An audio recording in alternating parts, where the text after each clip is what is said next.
Horn.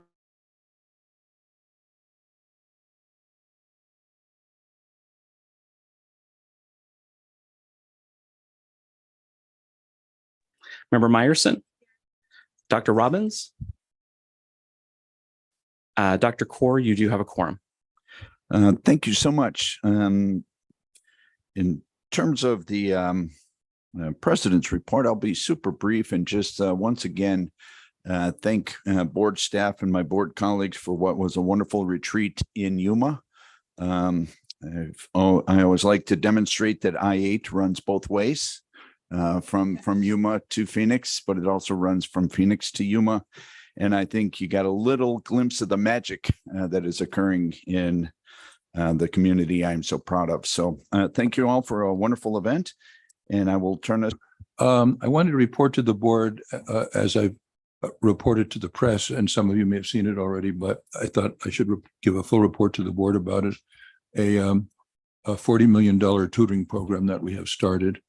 The ESSER funds were federal funds that were given to the states with a specific purpose, and that is to make up for learning loss during COVID. And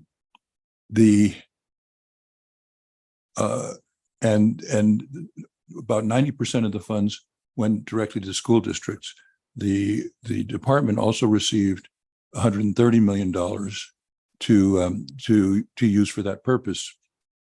And the prior administration allocated that $130 million by grants to various vendors. We were required under federal law to monitor to be sure the funds are being used to make up for learning loss. And so we sent an email to all the vendors asking them to show us data that what they're doing is improving learning loss. Most responded satisfactorily, but some did not. In our first go-around, we had about $75 million that we were going to take back to use more directly to make up for learning loss. But I only promised in my discussion with the press $40 million because we expected that some would come in and talk to us some more. And some did, and we're in the 50 millions now, but all I've promised is 40 million. That 40 million is being used in a tutoring program to tutor students to bring them to proficiency. And we expect most of it, the tutoring will be done by teachers. So this has a secondary benefit, which is that it'll improve the income of teachers, which we also place a very high priority on. And teachers who take maximum advantage of it can add as much as $8,000 to their income. I was a very strong proponent of Representative Matt Gress's bill last year to add $10,000 to their income, and was very disappointed it did not pass. So this is at least close to that amount. And so for those teachers willing to do the maximum amount of tutoring that we're providing for, they can at least add, and if they do a good job, because there are, I'm not supposed to use the word bonus, it's the word stipend. There's a stipend for success in bringing students to proficiency. So if they qualify for those and they give the maximum amount of tutoring, they would add $8,000 to their income, which I think is a very valuable secondary benefit. But the primary benefit is that we're determined to fulfill the requirement of the ESSER funds, which is to make up for learning loss. And studies have shown the most effective way to do that is with tutoring. So we have promised a massive $40 million tutoring program, which could provide 1,300,000 hours of tutoring for the students. Thank you, Superintendent Horn. Executive Director report. Director Ross. Dr. Kaur, Superintendent Horn, members of the board. As you know, I like to use the Executive Director's report to spotlight the amazing State Board staff. Today, we're going to talk about Shannon Etz, who I believe is over by Rico. You're going to wave? So Shannon wears a lot of hats for the board, and she addresses open enrollment, constituent services, and in particular of late, is leading the State Board Student of the Month initiative. We'll have our first 2 kiddos next month, which is really exciting. And our student advisory panel will have an update on that next month. We're still just waiting for parental approval to use names, those kind of, we want to make sure that's all in the clear, but it's a very exciting. And then of a special interest, because it just happened last Thursday, the launch of the State Board's new website. And so same web address, but the website has been revised and revamped and looks like other education agency websites in Arizona. So there's some consistency.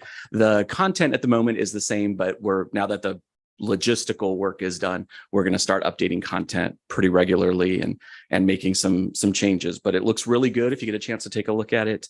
And Shannon and Melissa and help spearhead that, and Shannon in particular did an amazing job leading that work. So just want to give a huge shout out to Shannon, and I'm gonna have her stand up because that'll embarrass her. Shannon, stand up.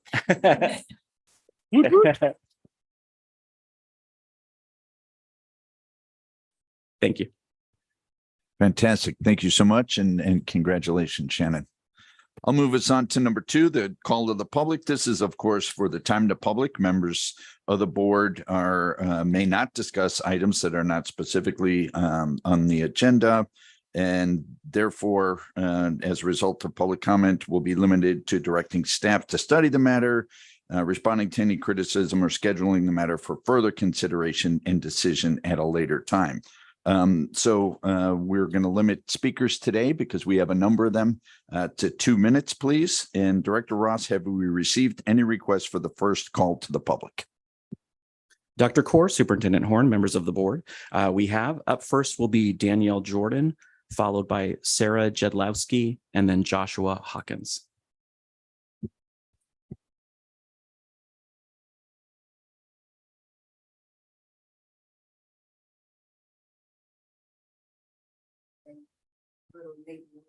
Try to cover as much as I can so I won't have to come back.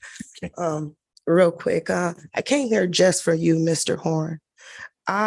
Before I came here, I just want to discuss some things I heard. I heard that Mr. Horn doesn't care. He won't do anything. He doesn't pay attention to these issues. But I want to challenge that. I came here to talk to you specifically. My son is a 10-year-old boy. He attends Vista del Sur Accelerated Preparatory Academy. April 25th of this year, he was assaulted and attacked. He started off in the classroom where he was trying to call for help, where I heard a rumbling and tuffling on the phone, followed by him ending up with a bruised wrist. When I arrived to the scene, my son was kept away from me for 15 minutes. From that classroom where I received that call, he also ran into the office for help. He first went into the bathroom. Kathy Davis followed him into the bathroom, where she watched him urinate, assaulted him, and verbally attacked him. My son was frightened. He rushed out of that bathroom. He ran into this office you see right here. He ran to call me to get some help. As he made it to that door, he was snatched up by Kathy Davis, who slung him up against the wall, attempted to put him in a headlock, pushed him down to the floor, where she sat on him for longer than 4 minutes, choking him. When she got up, my son was in a fetal position, shooken and scared. The whole time these attacks happened, the whole time he was left in the bathroom, Miss Epax, the principal, stood and watched. Miss Epax called Kathy Davis, which is the assistant superintendent of academics, to go handle my baby. She handled him. She handled him on the floor. She choked him. She grabbed him, all while Miss Epax took cover for her, aided and abetted for her. All of these staff you see right here didn't pay any attention. My son screamed out for help. Everybody watched as this was a normal thing. I know I don't have much time. I know you guys got to go, but consider this being your kid, and you have to watch this video every day to advocate for justice for him. After this happened, you want to know what the school district did? I filed orders of protection which it took 4 months for me to get them granted. This same lady is still working at the school. My son still cannot continue his education. After an event, they refused to provide him with homework, and they disenrolled him a week before school as if he did something wrong. Nobody told me what happened to my son. It took my son coming out and crying and telling me what was done to him. I had to fight for this video. I had to subpoena the courts to see what happened with my son. Everybody kept it closed, including the Phoenix police who arrived to the scene when I called. They created a false police report for him. They lied about what happened on video. Nothing happened to your son. Thank you. Not because they have a contract with the state. I understand. Thank you. Appreciate your time. I'll be back for more. Thank you. Director Ross, anyone else for the first call to the public? President Corr, Superintendent Horn, members of the board. Up next, we have Sarah Jedlowski, followed by Joshua Hawkins, and then Tiffany Hawkins.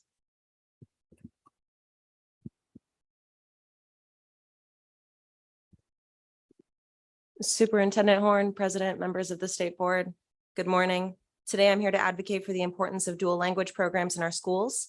These programs play a crucial role in our students' academic success and their understanding of different cultures. It's essential to provide the best education possible for our students, especially those who are learning English. This kind of education not only enhances their thinking abilities and language skills, but also improves their prospects for future employment. The recent actions undertaken by Superintendent Horn fail our children and teachers who rely on dual language programs for academic success. We respectfully urge the board to reaffirm its decision to its dedication to the approved instruction models, which have consistently demonstrated their positive impacts on our students. Thank you. Thank you. Dr. Corr, Superintendent Horn, members of the board. Up next is Joshua Hawkins, followed by Tiffany Hawkins, and then Francesca Figueroa.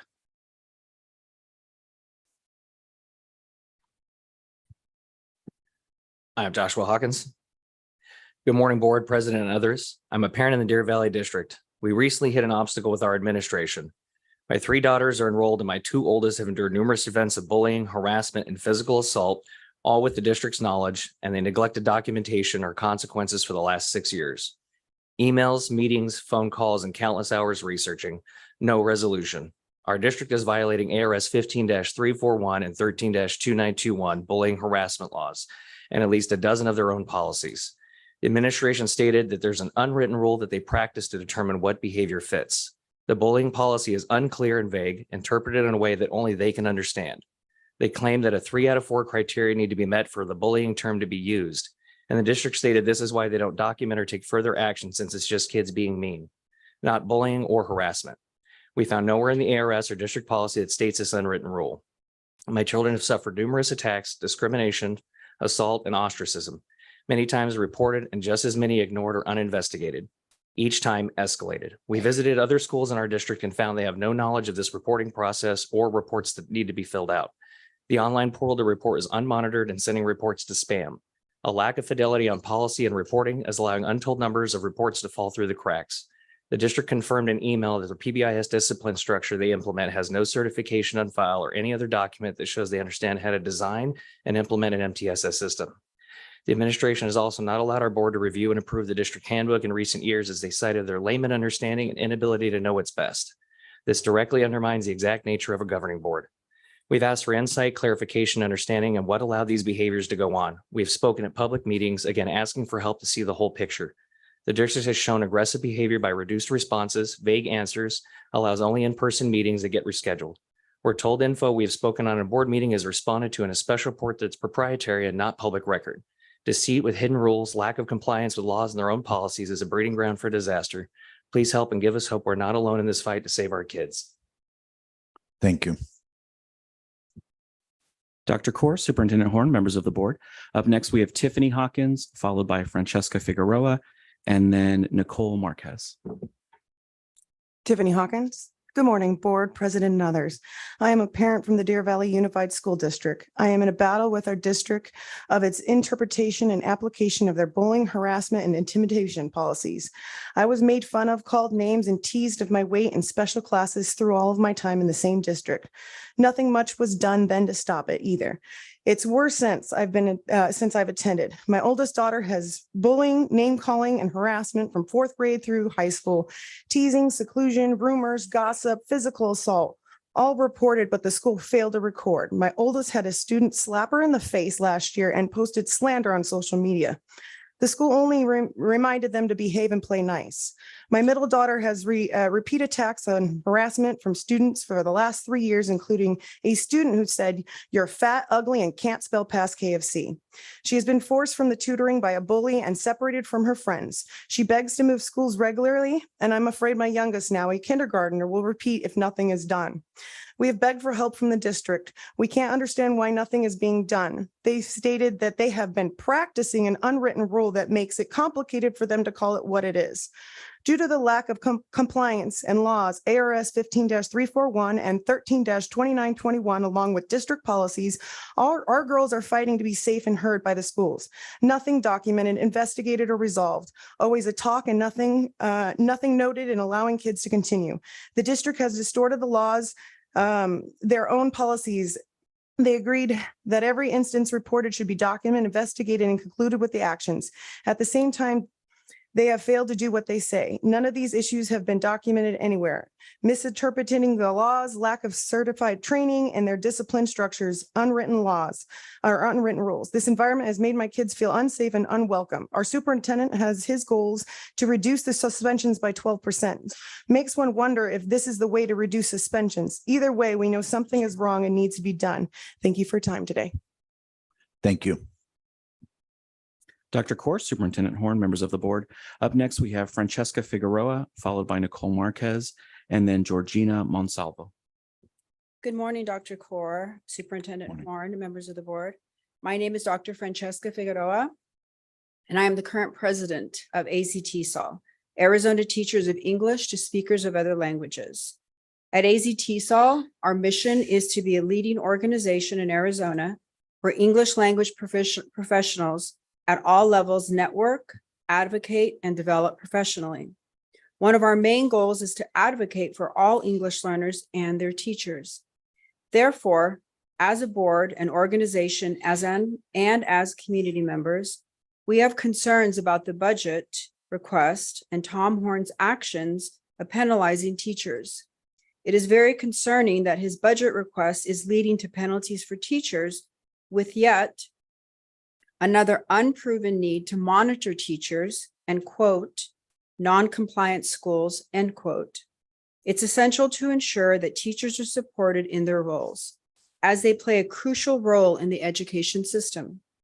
Budget decisions should prioritize the quality of education and not find ways to penalize and go after teachers for implementing education models that have already been approved by the state board. Superintendent Horn continues to impose discriminatory policies upon teachers who have dedicated their time and lives to supporting English learners. But rather than celebrating their efforts and respecting the assets that English learners bring to the classroom, he continues to use punitive measures wreaking havoc in Arizona schools for teachers, parents, and English learners. Thank you for your time. Thank you. Dr. Corr, Superintendent Horn, members of the board. Up next, we have Nicole Marquez, Georgina Monsalvo, and then our first virtual speaker, Leah Duran.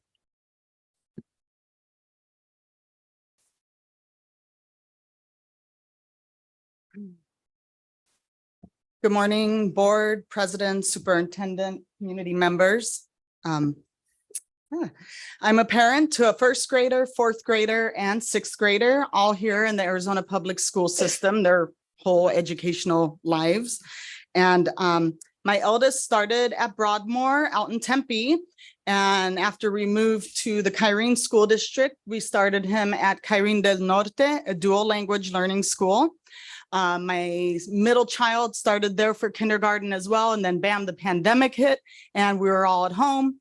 We ended up moving to Phoenix, shopping around for another school. We found ASU Preparatory Academy, another dual language learning school. And but that was all online at the time. So with the first grader and a third grader and a toddler at home, I didn't last very long with online learning in that situation. So I was like, hey, I'm going to homeschool my kids. And that lasted even shorter. It's not easy being an educator, as most people here probably know. So I shopped around again and we got to the Creighton School District. My kids now are entering their 4th year at the Creighton Academy. When we first toured that campus, we fell in love with the dual language model. Their emphasis on inclusivity and diversity was key, and their emphasis on social and emotional learning was also a big driver for us, because honestly, in this day and age, if you're not supporting our kids socially and emotionally, they're not going to succeed outside of in schools or anywhere else.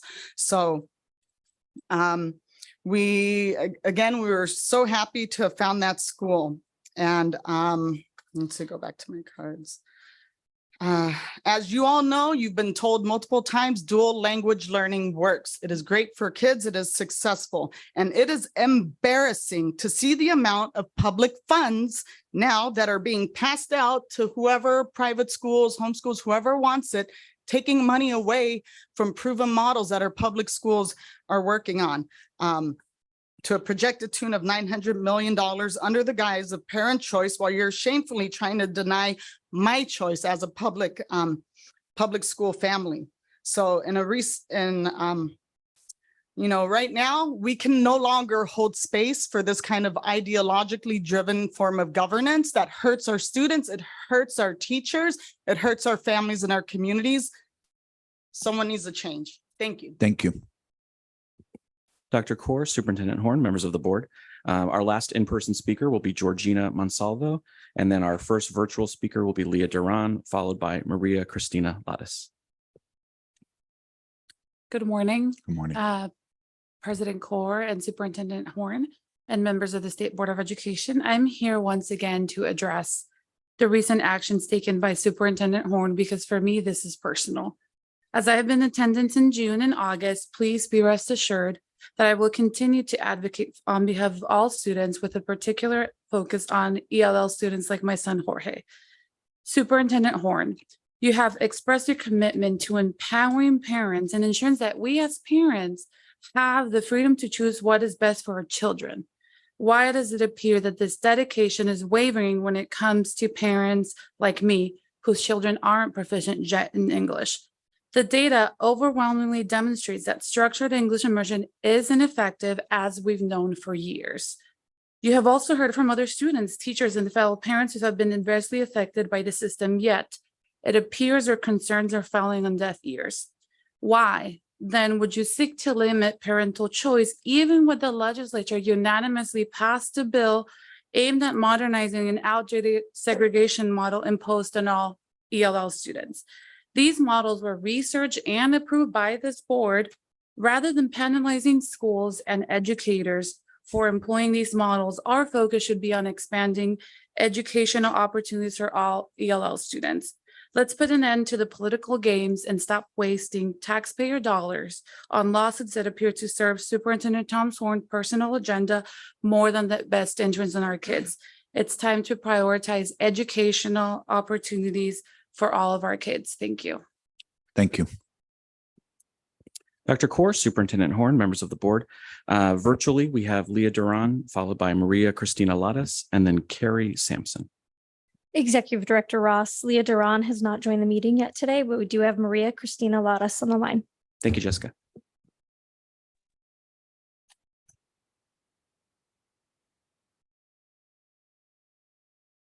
Hello, good morning, Dr. Kaur, Superintendent Horn, members of the board. As the co-manager of the Arizona DLI network, I represent the field of dual language immersion education in our state. In all other states in the U.S., dual language education is often chosen as the best model for English learners to acquire English due to being integrated with other native English speakers while staying at grade level with their academic subjects. The additional benefit that this 21st century DLI model brings is that students also learn skills related to becoming culturally competent and having a better understanding of how they fit and can function out in our world today. Therefore, when we think about furthering the purpose of Proposition 203, we need to frame it within today's context. The purpose of Proposition 203 was not only to educate English learners in English so they could learn English, but to educate English learners so they could, quote, fully participate in the American dream of economic and social advancement, end quote. When we compare today's world to the world that voted for Proposition 203 over 20 years ago, we have to acknowledge that this American dream now includes many global aspects due to all of the major companies here in the US and here in Arizona and across the US as having some type of global connections within them. Limiting and trying to close down the only model that gives students those global and multilingual skills feels like we are reverting back to our non-global economy of 20 plus years ago. If we want to further the purpose of Proposition 203 by preparing all students to fully participate in this American dream of economic and social advancement, end quote, then the dual language immersion model is actually the win-win option. I'd like to point out that in addition to the benefits of DLI, English learners in this model more than fulfill their required structured English immersion time during the English part of the day. Therefore, many of us are just not following the argument about DLI not furthering the original purpose of Proposition 203. The Arizona DLI Network encourages the Arizona State Board to continue to stand behind the 50-50 model as a choice model that furthers the original purpose of Proposition 203 of helping our children to, quote, fully participate in the American dream of economic and social advancement, end quote. And those quotes are from Proposition 203. Thank you. Dr. Kaur, Superintendent Horn, members of the board. Up next, we have Carrie Sampson, followed by Jill Landis-Lee, and then Katie Bernstein. Executive Director Ross, Carrie Sampson, and Jill Landis-Lee have not joined the meeting yet today. We do have Katie Bernstein on the line. Thank you, Jessica. Hey, good morning. I also just got a message that Leah will be joining in a moment, so hopefully we can come back to her. Let me grab my notes here. Okay, good to see you all again. I'm Dr. Katie Bernstein. I'm an education professor at ASU, and my PhD is in second language acquisition. I'm here to remind us of the research perspective on dual language and why the state board approved it as an SEI model in the first place. So, looking across studies, specifically studies that make a head-to-head comparison between English only and dual language, the findings are really clear. So in English immersion, a higher percentage of students do get reclassified as English proficient in the early grades. So Mr. Horn is not wrong about that. But if we look over time long-term, the trends reverse and more students in dual language keep getting reclassified, while a smaller and smaller percentage of English-only students do. So in the long term, if we're looking at reclassification, dual language produces higher overall reclassification rates and fewer students who stay labeled as English learners for their entire school career. But dual language's most striking advantage comes in content area achievement. This finding is really clear. On standardized state tests, English learners in dual language, on average, across studies, catch up to their English-speaking peers by 5th or 6th grade. English learners who are in English only, on the other hand, on average, regardless of reclassification, never catch up to the level of their English-speaking peers on state tests. Never. So the idea that students should just learn English really fast and then catch up on content later is not supported by research. So dual language is better for academic achievement. Back in 2019, this board wisely approved dual language as an SEI model because we know dual language works. It works for reclassification, it works for English learning, and works for achievement. It's time for the board to reaffirm its commitment to all of its already approved models, and it's time to give students, parents, and schools their options back. Thank you so much for your time.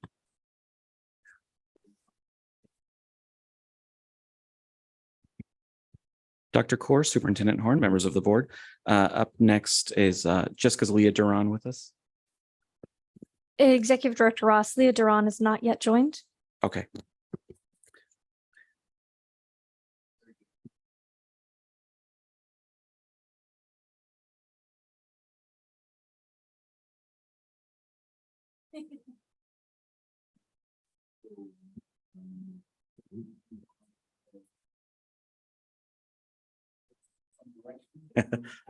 Dr. Kaur, Superintendent Horn, members of the board.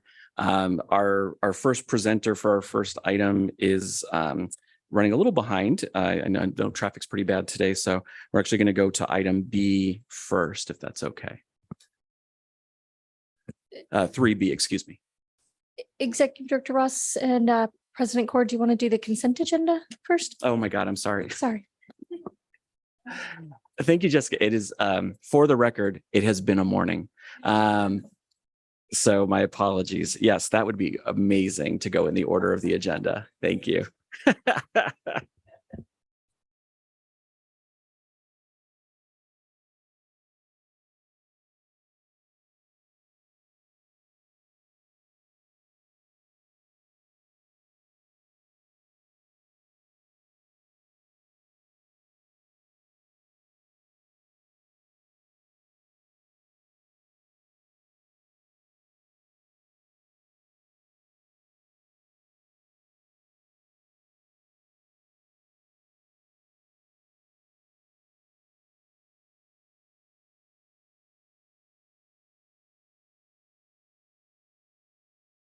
Three A through 3M.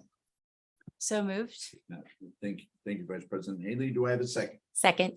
Thank you, Member Clark. Any conversation, questions, comments? By saying aye. Aye.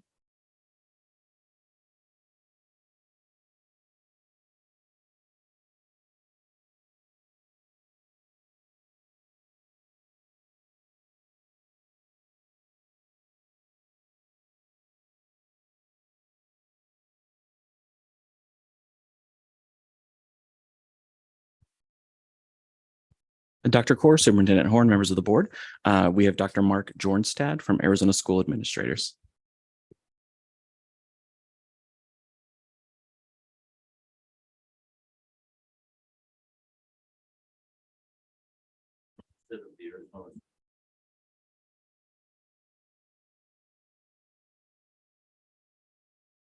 Okay.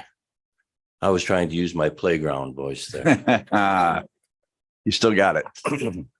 I am Mark Jornstad from the Arizona School Administrators, whose 1,500 plus members have the honor of working with students, staff, parents, and communities to provide safe, welcoming, orderly, collaborative, and effective learning environments for Arizona's public school children. I am here today to address item 5A, your continuing work on the accountability systems. ASA supports the recommendation of the Technical Advisory Committee to use the prior year cut scores for the K-8 and 9-12 accountability models. Use of the prior year scores has three advantages. First, it maintains consistent data use year over year with limited changes due to assessment shifts. Next, it allows schools and districts to see improvements after the COVID closures and to evaluate the data annually to determine growth and progress toward outcomes at the student, grade, school, and district levels. Finally, it maintains a standard goal line for schools as opposed to shifting the rules of the game after it is already over. This minimizes casting blame and maximizes accountability analysis. Chief Accountability Officer Sean Smith succinctly summarizes it, and that's the ADE Chief Accountability Officer.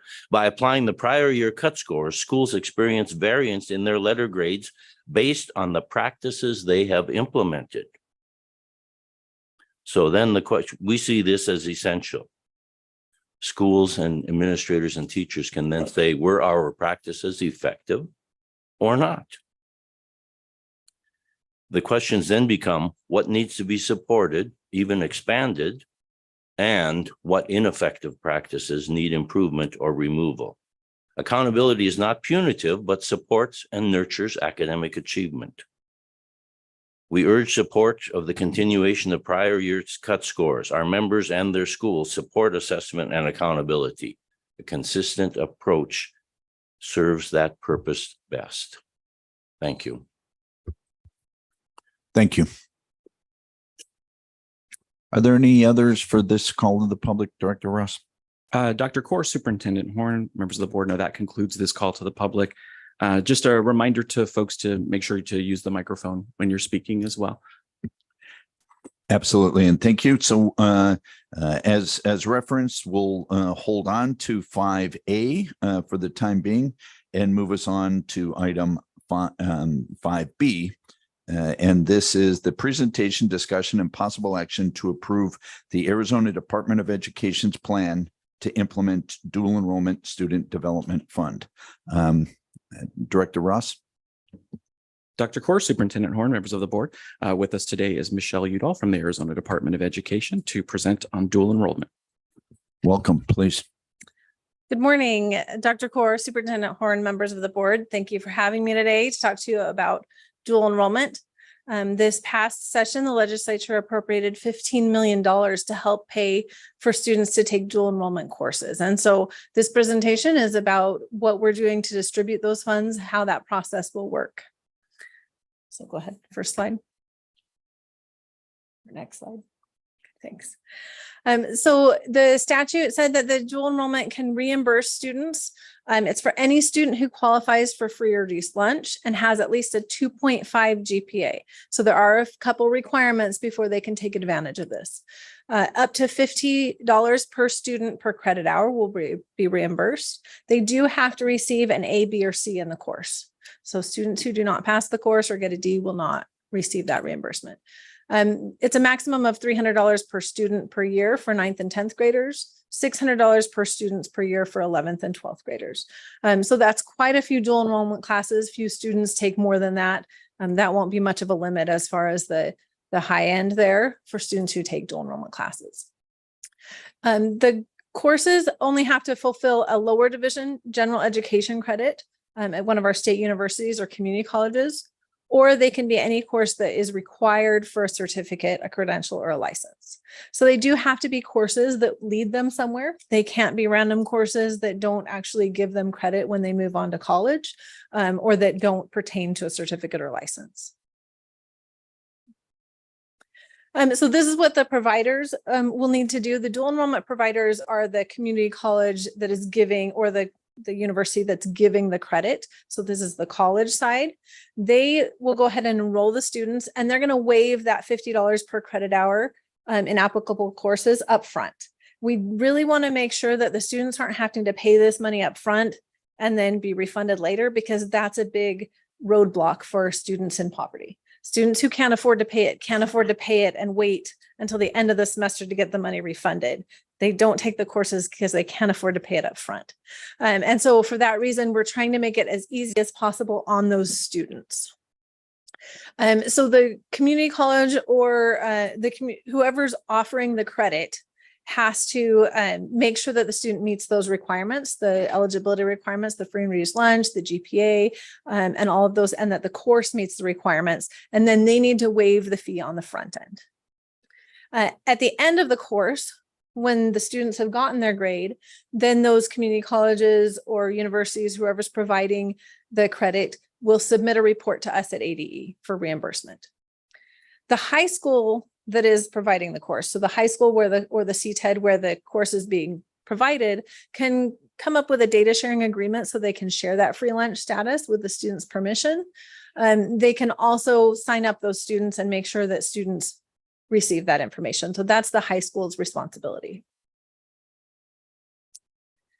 So in January and in June, so at the end of each semester, we'll receive a report from the providers. So the community colleges and universities offering the courses need to provide us with the information on what students did they teach. We just need student IDs and grade levels.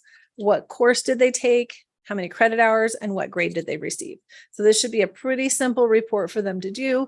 And then they just need to sign assurances saying that the student met all the previous requirements, the GPA, the free and reduced lunch status, all that kind of stuff. Once we get that report on January 15th and June 1st, we'll receive those reports. We'll immediately then reimburse directly to the providers. Several of the questions that have come up, if there are some community colleges, Pima, for example, does not charge for dual enrollment. There are some that charge less than $50 per credit hour. So one of the things that has come up is if the community college charges less than that $50 per credit hour, what amount will be reimbursed? And in talks with the sponsors of the legislation and the governor's office, we are still going to reimburse the $50 per credit hour. And that will help those community colleges continue to offer those courses. Because it is costing more than that, whether they're requiring the student to pay it or not, it is costing that much. So they will still reimburse for the full $50 per credit hour. If we run out of money, which is highly unlikely based on how the $15 million was calculated, if we run out of money in that year, then we will just reduce everyone's by the same percentage proportionally.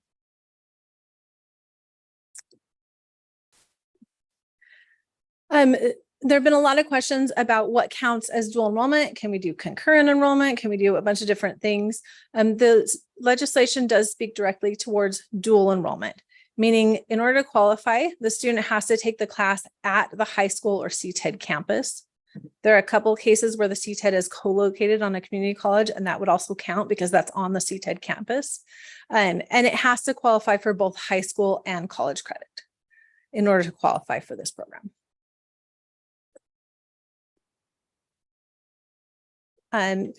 Another question that was asked, since you have to have a 2.5 GPA to be eligible, what about incoming freshmen that don't have a GPA? Can they participate? And the answer, after speaking again with the sponsors and looking at the statute, is no, they will not.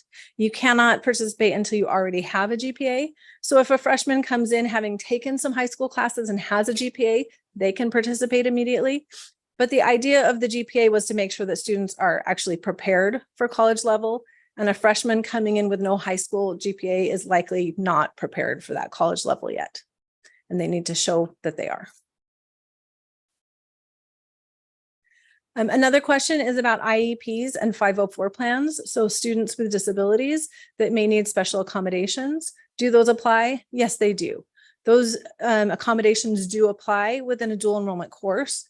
If the accommodations get to the point where they're modifying the course, so they're modifying what content the student is learning, then the community college or whoever is providing the credit gets to determine whether or not to give the credit to the student, the college credit. The student is still eligible to take the class regardless. And I think that might be the last one on there. Oh, no, one more. We've had a lot of question about how CTEDs in particular can get access to free and reduced lunch status of students, because that is required to know whether or not they're eligible. We've talked with a lot of them about probably the easiest way to do it is for the providers, so the community college or the university that's offering the credit, to put a box on their form that just says, I'm applying for a fee waiver and I give permission for my high school to verify my free and reduced lunch eligibility status. That way they have that permission. Obviously, they need to talk to their legal and figure out exactly what that language needs to be. Another option is when a student is signing up for the high school to automatically include the letter to give it to the student so that they can then hand it into the community college when they turn in their application. They have a letter that verifies that status. So that's another way that it can be done.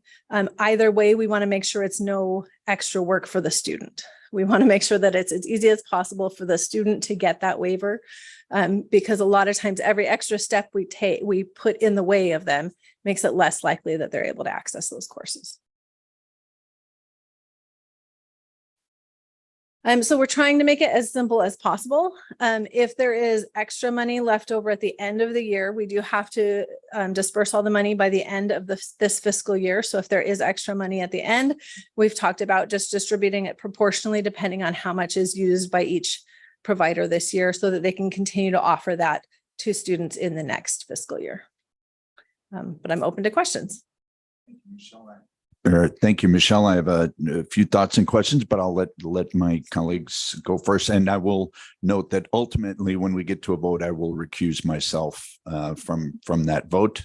But I'll still have a couple of thoughts in a second. And yeah, Vice President Haley, please. Thank you so much, Dr. Kaur. Associate Superintendent Udall, thank you so much for your presentation. This was really great to dig into. Just a few questions. What was the rationale that the courses had to be taken on either the CTED campus or the high school campus? Superintendent and Dr. Kaur, Board Member Haley, that is actually in the statute. It says it has to be dual enrollment, and that is the language for dual enrollment within state statute. So we had to look into language and figure out what was allowed, and it does say it has to be a dual enrollment class. Great. And then had one other question.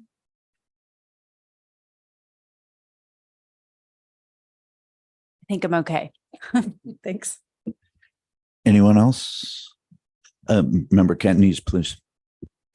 Thank you, President Kaur. Thank you. This was an awesome presentation. One question I had is, I'm super excited about this because I think that this, again, helps more kids to be able to access college at an earlier age, be able to get college credits, and also make it easier to make college a reality. How are high schools getting notified about all of this information, and how can we help? Dr. Kaur, Superintendent Horn, Member Catanese, that's a really great question. The more we can get the word out, the better. Because it was kind of a little bit last minute, we haven't done a great job about getting that word out.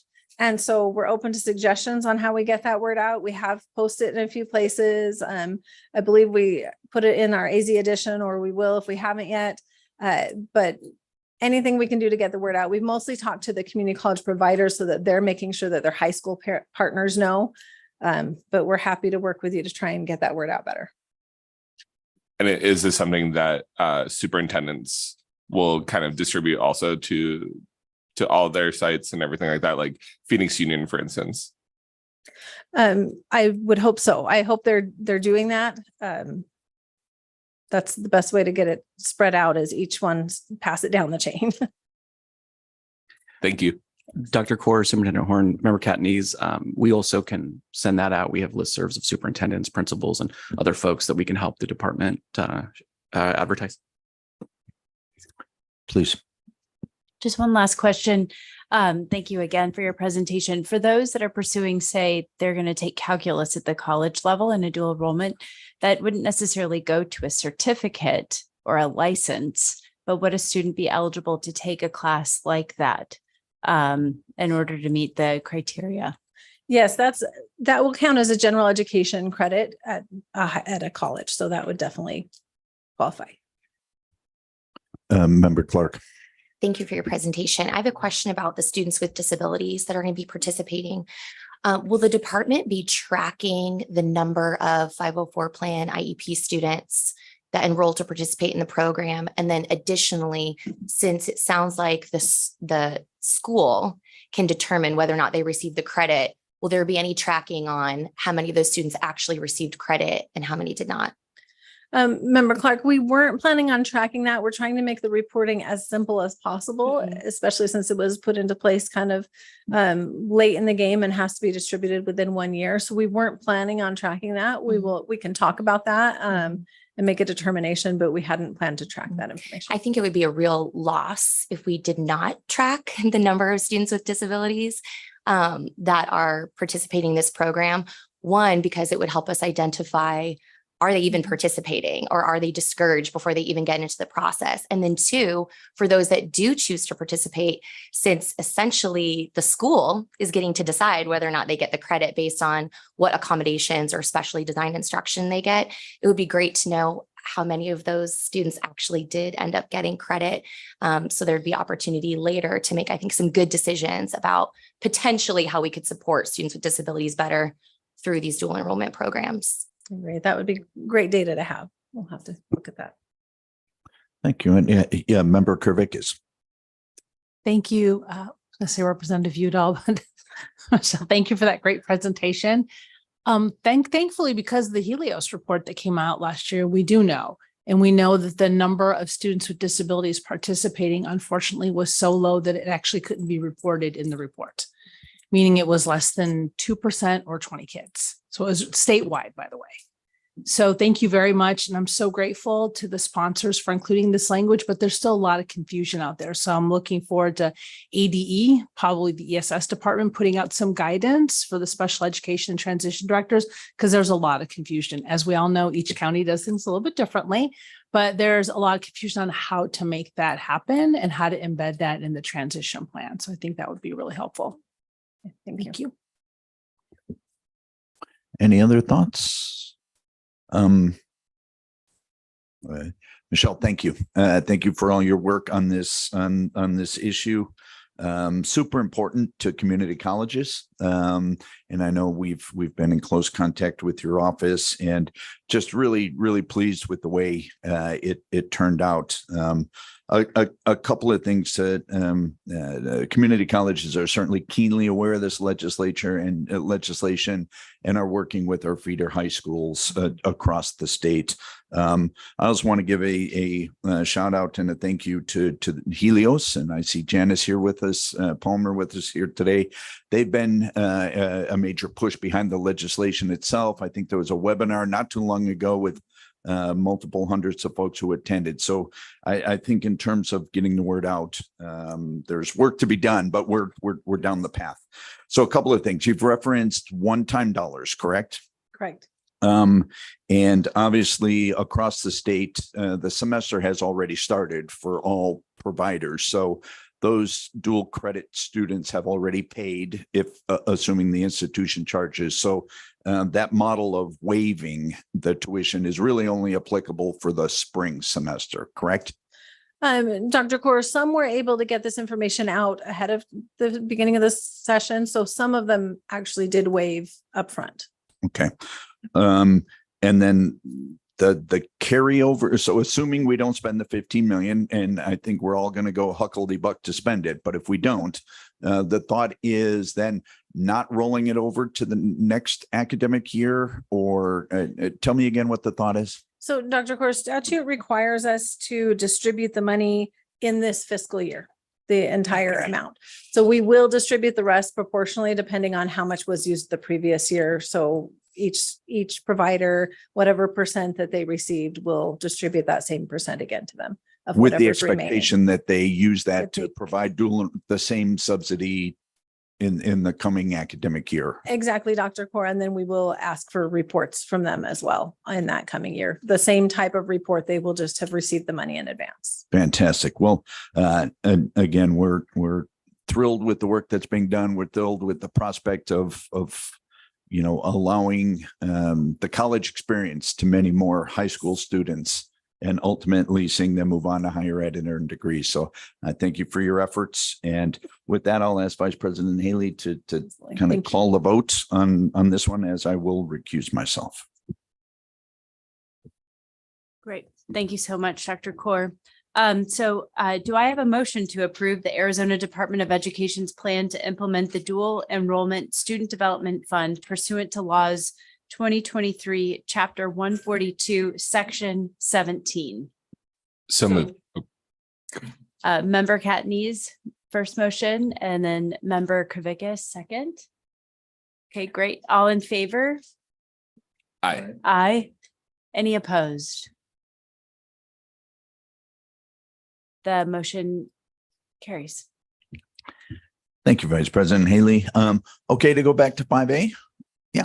Dr. Kaur, yes, 5A would be wonderful. Thank you. Okay, fantastic. Then 5A refers to presentation and discussion regarding accountability cut scores for traditional, hybrid, alternative, and Arizona online instruction schools for the 2022-2023 school year. I believe this is for information only.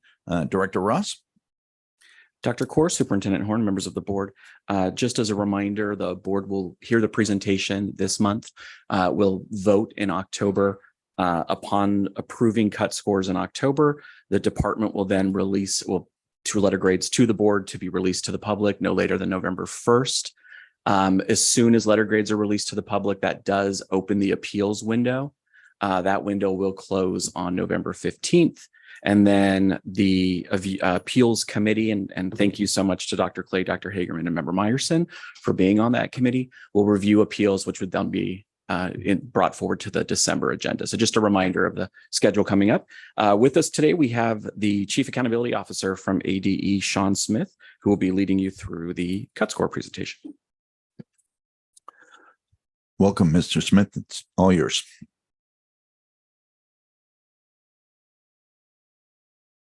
There we go. All right. I better either use the microphone or use my teacher voice or both. President Core, Superintendent Horn, members of the board, thank you for having me today. I'm looking forward to going through the cut score analysis with you, highlighting the work of the agency, the board staff, and the technical advisory committees. It's been an interesting process of kind of looked through the data for this year, and as we're kind of coming back into it further and further from the pandemic. And so we'll go ahead and get started. So just a little bit of context around the accountability system. The accountability system that we're working with had its initial inception around 2016. So it's had some history to it. It's important to remember that it connects to the charter schools, like they use the accountability metrics that we produce for some of their rulemaking and actions that they take with their schools. A lot of the work that we're doing right now centers or goes along with the 5-year plan that the board has put in place. So we kind of follow that roadmap. And a lot of the discussions that we're having in the technical advisory committees are focusing on the school year 24-25. So we're kind of in our discussions of things that we're looking at on that plan. We're about a year out. And that tends to be most of the analysis and the discussions that we're doing currently in the technical advisory committee. At its heart, I think the A through F accountability system serves as a method of communication. It allows policymakers, stakeholders, community members, school leaders to all kind of have a lingua franca that they can talk about metrics aligned to the same measurements that have a lot of consensus and importance amongst community members. Things like third grade reading, proficiency on state tests, academic growth, high school graduation. And it gives kind of, like I said, a common framework to look at those things and evaluate the data on. A note, just as I reference frequently, the technical advisory committees. So these are a group of school leaders, policy experts, technical advisors who are appointed by the board. It's a collaboration. It's a board committee that collaborates closely with the department. Their role is to kind of validate the models. They go through, they look at statistics, they have a voice in terms of, what metrics are we using? How do these impact schools? They provide important context. And they serve as kind of a repository of some of the history and intentionality of the board's thinking and desires as it relates to the accountability plan.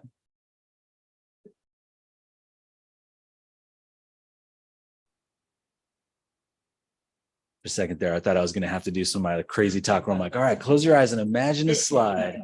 It has some really cool graphs. All right, you go to the next slide. So as we look at the cut score approaches this year, we're taking the same approaches that we have typically taken in the past. I'm referring to them as the continuity method and the reset method. I think that's a helpful. It talks about more of the intentionality behind each of the methods. We referred to them as prior year and standard deviation, kind of the methodology behind them. But really what it boils down to is typically the board has looked at the continuity method as an approach where are we going to use the same cut scores that were established previously in order to maintain continuity? Are the metrics that we're looking at and the systems and things that we're measuring fundamentally still in the same place? Or do we need to take a reset approach where there's been significant changes to some of the inputs? So last year we the board adopted the reset approach for high school and alternative. The test had changed, it dramatically changed the data. And so that reset kind of made sense. So as I talk about both these, I'll talk about, the continuity method versus the reset method, and hopefully that provides context for the decision to be made. So a brief understanding of kind of what the cut scores mean. If you'll click one more time on that one, the dividing line on these is that point between a B and a C. This represents where the average score has typically been. So when cut scores were initially set, that dividing line was placed, above average schools, they're say either a B or an A, below average, C, D, or F. And then to set each of the designations between A, B, C, and D, and F, we calculated the standard deviation amongst the scores as a way of kind of saying, all right, here's average, B schools are above average, and a standard deviation above that is an indication that there's probably a significant difference between a B school and an A school. So we use that standard deviation as a point to kind of say, here's where there's a meaningful difference between each of the grade levels, and so on and so forth. Each grade level represents the width in each of those score ranges is one standard deviation of the data. All right, we'll go to the next slide. Oh man, see, thanks to Jessica for working with me. I always like put together these ridiculous presentations and instead of PowerPoint. So what we see in the landscape, every year we look at the data and we kind of see what's happening with the scores and what are we seeing. The story of the data is kind of telling this year. If you look at the difference between the continuity and the reset approaches, you can see in each of the bands, or in each of the models, I should say, average scores across the board are increasing. The other thing we see in the next slide is that the standard deviation is narrowing, meaning that there's more consistency among the scores.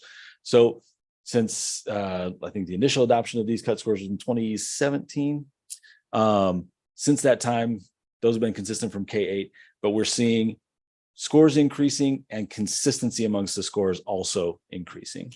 Can we go to the next slide?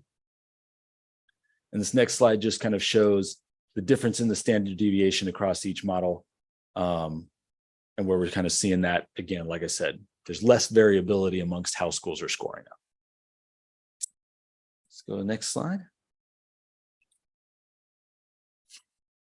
So with that context on what the approaches mean and kind of how they're calculated, these next few slides will show how the letter grades kind of shake out. So first of all, if we compare the 2022 results, oh, that overlaid very weird, but it shows the same idea. Looking at the continuity approach on top of what schools got last year in terms of letter grades, the distribution is very similar. About the same number of schools are receiving each type of letter grade. If we go to the next slide and we overlay the reset approach on that, what we'll see again, that takes into consideration what the data is doing now. So that picture that I painted for, with average scores increasing, with the variability decreasing, what we see is taking the reset approach, it kind of recenters everything around that average line, the split between a B and a C, and you'll see a narrower division. So you can kind of see some of the numbers kind of, the technical term is squish. That's not the technical term, but they squish back around kind of that average score. We'll go next slide. There we go. For reference, that's kind of that point. What's important to understand is, and this was something that Aaron highlighted in the analysis when we were discussing it in the TAC groups. Even though the distributions look about the same, and we see about the same number of schools in each of the buckets for each letter grade, what you can see is there is movement amongst the letter grades. These graphs are kind of weird to look at. A lot of times I'll recommend people like letting their eyes go to a soft focus. It lets you show the different lines are where schools started out in 2022, and then it maps their path to the 2023 on the left. So you can see the movement between grade bands. And if you let your eyes soft focus, you can kind of see there is movement happening. There are the same number of A, B, C's, and D schools and F's roughly, but the schools that are being labeled as A's, B's, C's, D's, and F's do show some change depending on what each school is doing and how their results came out. The comparison on the next slide is helpful. This shows what happens when we use the reset approach with the standard deviation. And again, if you kind of soft focus your eyes, you can see a lot more movement happening. We saw in those overlay slides that the numbers don't change dramatically, but resetting this, it changes the distinction between each of those grade levels. So you get a lot more movement across kind of the system. And let's go to the next one. And then last of all, we'll kind of look at where the scores settled out on each of the approaches for the three models. So with K-8, we see them, they're in a very similar place between the reset and the continuity approach. Those are the cut lines. One thing to also highlight is that we have taken a rounding approach. You'll notice that the cutoff between each of the things ends at an integer. So the bottom number is a whole number. That's something that we feel is helpful in terms of interpretation and also validity.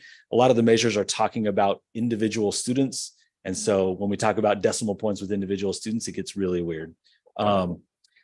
So it's kind of that, the average family size is 2.3 kids. Well, that means more than two. So each of these we've taken, that's a similar approach to what we did last year when we reset the high school scores for traditional 9-12 and non-typical schools, non-typical meaning schools that serve any grades between K and 12. Here's where the numbers kind of lay out. And then finally, for the alternative cuts, continuity and reset, look about like that. Theirs was interesting in that it actually kind of, the reset approach works with a greater distribution. It skews towards A's and B's. I think that's my final slide. Oh. And I'll available for questions. Thank you very much. Questions? Member Kravickas. Thank you, Sean. Great presentation and analysis.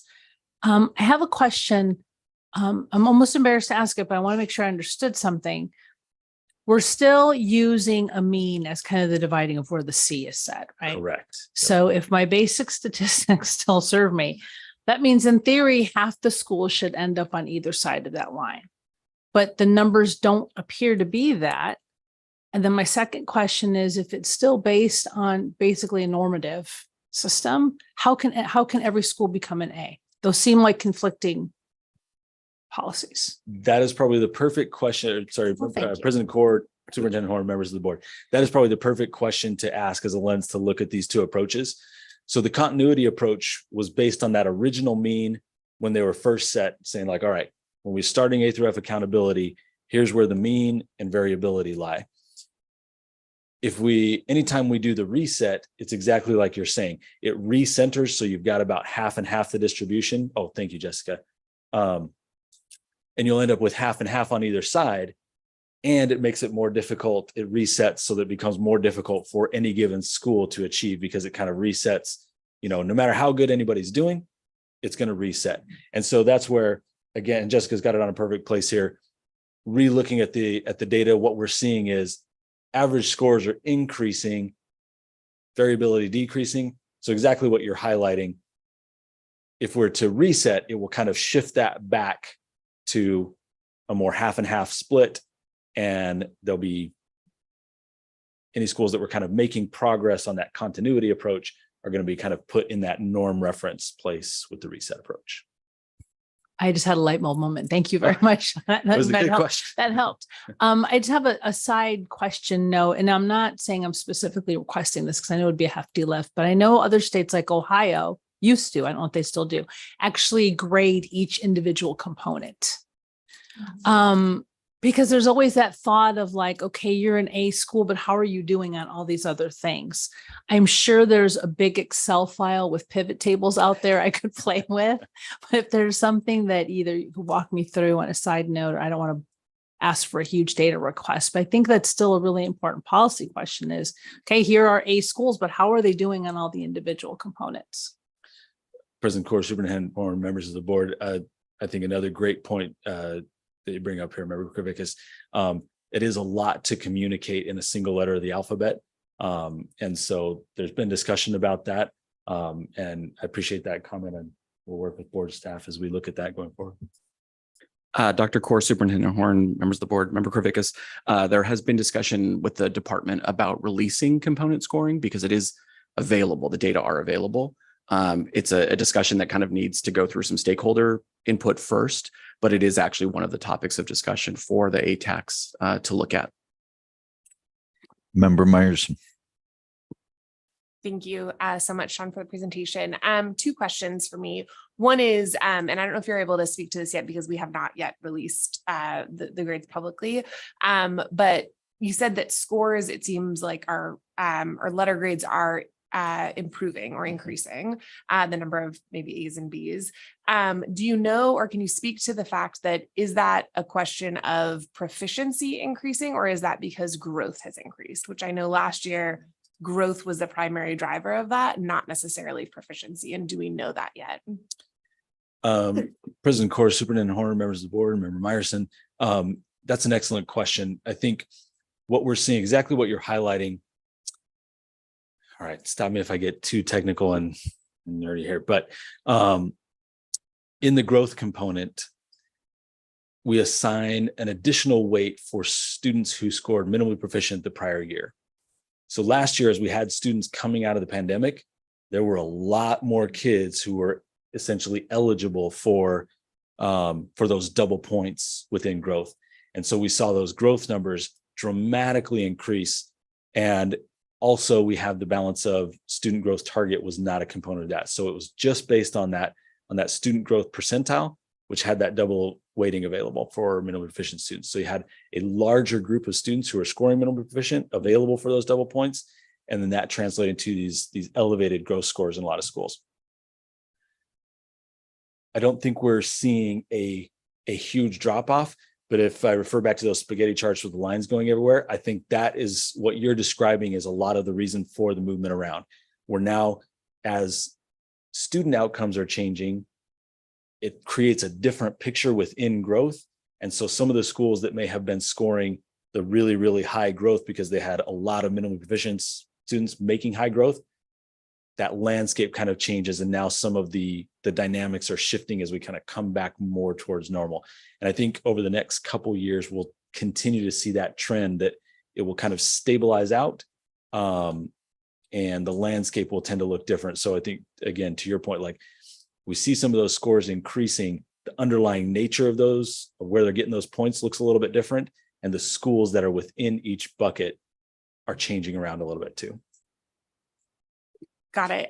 So yeah, I'll be really interested to see when we get the final report. And then I guess my second request would be when the results are released, for you to come back to do sort of a much more in-depth presentation on the actual results, and would love to see that broken out by subgroup. So percentage of ELL students, percentage of students with disabilities, and how all of those subgroups performed on the state assessment. If we could get that as well, that would be great. Absolutely. That would be great. Thank you. Thank you, Superintendent Horn. Sean, correct me if I'm wrong, but it was my understanding we'd already made the decision that on the Department of Education website, we will report different components of the grade. Thank you, Superintendent, President Core, Superintendent Horn, members of the board. Apologize, sometimes I get that wrong. Correct. So on our, I said Sean, I didn't realize we had two Sean. Yeah. I was actually responding because you had said it was under discussion, but go ahead. So Superintendent, you bring up a really important distinction. We publish the A through F public file. By we, I mean, we process the results and then that publishes on the board. The Department of Education houses the school report cards website, which publishes more detailed reports that give indicators as far as what some of those components look like under the hood. And it says some of the performance metrics. And so as Superintendent points out, that's one of those places where we already have some progress towards where we could look at an eventual point of the board setting cut scores for individual indicators to assign them to a letter grade. So Superintendent makes a great point where we have that underlying data that gives a metric on where the kind of performance is happening in numbers. The next step would just be looking at assigning a letter grade to each of those. So if I'm a parent and I want to choose a school based on proficiency and not based on growth, our website will be providing sufficient information for them to make that decision. Superintendent Horn, that's correct. Yes, Okay. They can go and see detailed information. Okay, and then just checking my own technical understanding, but if we talk about having equal numbers on both sides, are we talking about the median rather than the mean? Thank you, Superintendent, President Corr, Superintendent, members of the board. Yes, it roughly approximated since the median kind of comes to about the same place, but you're exactly right. Median score would set it to where it's exactly half and half on each side. And that obviously is a consideration if we wanted to take that approach in the future and look at a reset where we were going on median. There would obviously be benefits to that where it's less sensitive to some of the outlier data that we're talking about. Other thoughts or questions? Member Clark. Thank you. Thank you so much for your presentation.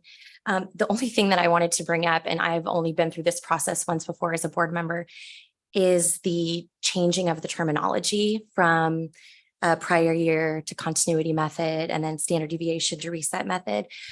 Personally, I find that really confusing as a board member, but then it also concerns me for the public. I also think sometimes when we're changing terminology between year to year, those terms could also have a sense of bias in them too. For example, like continuity sounds like really good and stable and positive, and reset sounds kind of like, whoa, reset, like what are we doing here? So it would be my recommendation to potentially stick with the terminology that I think we've always used, which is, yeah, I think that would be helpful because I would be concerned voting on something where we're all of a sudden using completely different terminology to determine a very technical process. I think it's confusing for board members and the public. Any other thoughts or questions? Dr. Corr. Oh, sorry. A member Katniss, and do you want to jump in, John, or should Member Clark? Please do so, and then member Katniss. Dr. Corr, Superintendent Horn, members of the board. Member Clark, we can, sorry to create more work for you, Sean. We can have Sean update the presentation with the other terminology, and we can post that to the board materials as well. And would that mean also that when we're looking at voting on this, it would go back to Yes. the language that we've always used? Yes, absolutely. Thank you. Member Katniss. Thank you, Dr. Corr, Superintendent Horn, members of the board. Sean number 2. I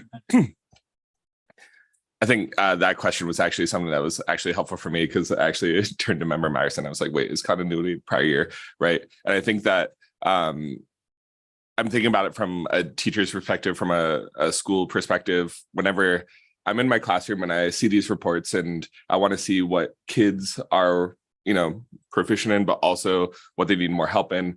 I think that just keeping sort of the way I look at it, I guess this is how my mind works, is if I give a kid a project and I give them a rubric, which I always give kids rubrics, and then later on I change the rubric to what I'm going to make an A, a B, and a C, that would cause a lot of discomfort, a lot of like uncertainty, and I think a lot of just when you're working with kids, like a lot of disbelief in what they're doing, and they're doing things really well. And I think that we've seen a lot of growth, especially when we've come from a time of 2020 COVID, and especially I'm thinking about vulnerable populations of kids where there was not the equity of access to different instruments to help during COVID. And I think that for myself, like seeing this data, I think it is helpful for me to know that like a prior year continuity, and I think there is that verbiage that's necessary, but also I think that the decision that I am going to be making, and I want everyone to kind of like think this way as well, is what is going to be best for kids in terms of how they're viewing their schools, how they're viewing where they go to school, and how they're viewing their own educational experiences, because it can be so, I think, heartbreaking for a kid to think that they're going to a school that is not performing. And in reality, there's so many bright spots at every single school, and every single kid in our state is capable of doing amazing things. And just at our school, like whenever I first started teaching, we were a D-rated school. And I didn't even know any of this. I just, moved here from Chicago to Phoenix 12 years ago. We're a D-rated school, and now we're a B school, and you can feel that like palpable like change in our school, and the kids are excited. The kids are enthusiastic. And that is something that I think cannot be measured. And I think that measurement is so important when we're talking about this, is how do we also continue that positivity of growth? Because when the growth is happening, the proficiency will eventually get there. Well said. Other questions, comments? So again, Executive Director Ross, remind us this will come back to us for formal action next month. Dr. Core, that is correct. Yeah, the board will vote on either the prior year or the standard deviation model in October. Fantastic. Sean, thank you so very much. Nicely done. Appreciate it. Dr. Core, if I could, I just also want to thank, we have a few members of the A-F technical advisory committees who came to the meeting in case there were questions. So I know I saw Mary Berg and Sean, there's another Sean Rickert. And so I apologize if I missed anybody, but I want to thank them especially. They are so giving of their time and expertise to help make this model as effective as possible for schools and kids. So a really big thank you to them. Absolutely. And a big thank you from the board itself. Appreciate that. Thank you. Going to move us on to 5C, presentation, discussion, and possible action to close rulemaking procedures for move on when reading R7-2-318. Director Ross. Dr. Core, Superintendent Horn, members of the board voted to open rulemaking for move on when reading back in February. As part of the normal rulemaking process, the rule was taken to multiple stakeholders across the state, representing multiple sort of student types, schools, and populations. The rule package was revised, went before for a public hearing, and then was coming to the board. And then a couple of changes were made. The department has very generously offered to allow for the readministration of the third grade exam as an extra step to check to see if a student has made progress and is meeting the state board adopted move on when reading cut score. So we added those changes and then reshopped them to stakeholders, some of whom are here today, to make sure that we had their input as well. And the package is now ready for a vote, and happy to take questions if there are any. Fantastic. And so let me go ahead and get a motion on the table, and then I'll open it up for questions. So do I have a motion to adopt the submitted draft of rule and close rulemaking procedures for AAC R7-2-318 move on when reading? Do I have such a motion? And was he? Didn't heard it. Member Krivickas, thank you. Do I have a second? Second. Member Catanese, thank you. Questions, discussion? Member Krivik. Member Krivik. Thank you, Mr. President. I just really want to thank staff and all the stakeholders who participated in this fairly lengthy process and iteration. There's a lot of moving parts in there, and staff did a really great job of shepherding this. And I want to thank them. And I also want everybody to know that we're really doing something that hasn't been done yet. We're really putting additional emphasis on subgroups, as particular students with disabilities, that no other state has done. And I think we should be really proud and excited, and hopefully it improves outcomes. Thank you. Fantastic. Thank you. Anyone else? All right, then hearing and seeing none, I will in fact call the vote. All those in favor of the motion as presented, please indicate by saying aye. Aye. Any opposed, same sign. Okay, motion passes. Super excited for our next agenda item, but I'm going to let us take maybe a 10-minute break at this point. Although a 10-minute break has never, ever occurred in the history of meetings, but we're going to try to hold it to a 10-minute break, and we'll let Member Catanese get set up. So very good. 10-minute break.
break. And super excited about our next item, item 5D, which is a presentation for information only from Camp Cantonese. Director Ross, you want to tee this up for us? Thank you, Dr. Kaur, Superintendent Horn, members of the board. Equally excited. Member Catonese's camp is life-changing, and Vice President Haley and I had a chance to visit this summer, and we're just blown away by the kids, the staffers, the work that's being done there, and the energy. I literally said to Vice President Haley, I'm about ready to just go back to the classroom right now. Like, I'm just going to go to the classroom right away. And so we were very excited to have Lizzie and Member Catanese here to present on their great work. Please do so. Thank you, President Kaur. Members of the board, Executive Director Ross, everyone in the room. It is my pleasure to be able to talk about something that is so important to, I guess, everything that I do day to day in my life. So for those of you that don't know, I am the teacher member of the board. And I started teaching here in 2011, and I got placed at this beautiful school in Maryville called Pueblo del Sol Elementary School in the Isaac School District. And it was really easy to see that my students were extremely passionate, very capable, but not all the opportunities were necessarily there. So fast forward 4 years later, and some of my old students that I had previously when they were 7th graders were now juniors in high school. And 2 students asked if they could meet for coffee at Starbucks to get tutoring for pre-calculus. So I teach algebra and geometry in my school. One of the paths that we try to do is we try to get as many kids as possible on a path to calculus so that their circumstances do not determine their destiny. They actually can determine for themselves what they would like to do with their futures. So if a kid does not take calculus, then he or she will most likely not be able to enter a career in engineering, in the medical field, et cetera. And so it was super important for us that we as the adults were also giving our kids opportunities to be able to do those things. 2 of my former students that were on this path were meeting for pre-calculus help. My friend Erica was there. She was pretty much doing the tutoring. I was just there as a support to drink hot chocolate.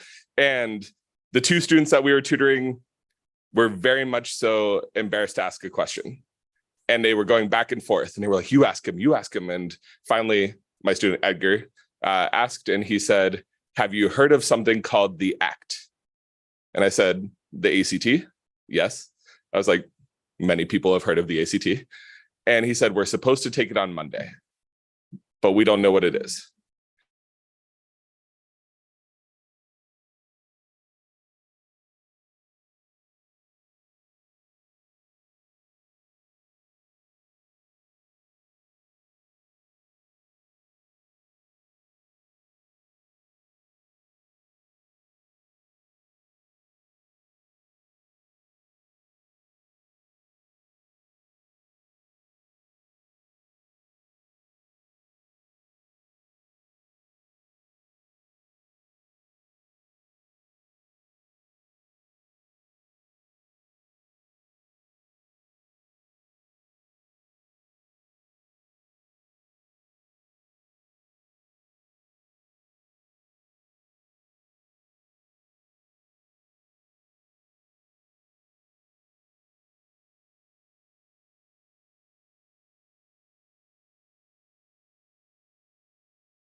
The first ever counselors that we hired, she volunteered, she flew in from Connecticut to be a part of this program. And it's something that has informed what she does every single day, and we're lucky to have her. So she's going to do a large part of the presentation. Thank you, Jason. So hello, everyone. It's so wonderful to be here. I'm coming from Camp World, so hopefully I can bring all the joy and excitement that happens at camp here to this room today. So as Jason said, I joined the Camp Catanese year-round team as of August 1. So I'm just really excited about all the new work we've been doing, and I'm going to tell you a little bit about it and how we've evolved over time. So Jason really covered kind of the founding and everything that's on the first slide. So we can go ahead to next slide. So in general, in this community, our underserved students, the college enrollment rate is lower. The rate for Latinx students is lower. Jason kind of talked about the calculus access being a pathway to college, and those are all things we are trying to address at Camp Catanese.